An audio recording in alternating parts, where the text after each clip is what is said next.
Dėkui, ponia pirmininkė.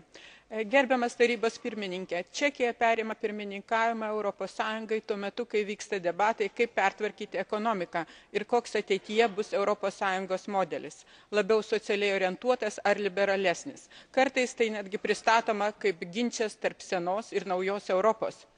Tačiau manau, kad čekai pajėgus surasti konsensusą, todėl kad iš tiesų tarp šių dviejų koncepcijų nėra didelio skirtumo. Jų suartėjimą lemia globalizacija ir besiformuojanti daugiakultūrinė ekonominė terpė.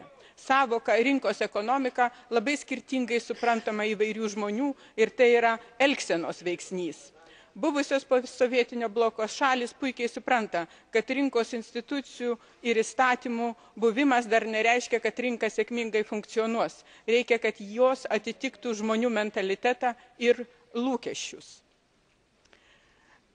Nors kartais politinių interesų požiūrių tos skirtumus tarp ekonominių modelių siekiama pabrėžti, tačiau ilgalaikiai politinėje perspektyvoje vėlavimas pertvarkyti ekonominę politiką, atsižvelgiant į besikeičiančią daugiakalbę ir daugiakultūrę ekonominę aplinką, padeda į valdžią ateiti radikalioms populistinėms grupėms ir sąlygoja ilgalaikį politinį nestabilumą bei ekonominį atsilikimą.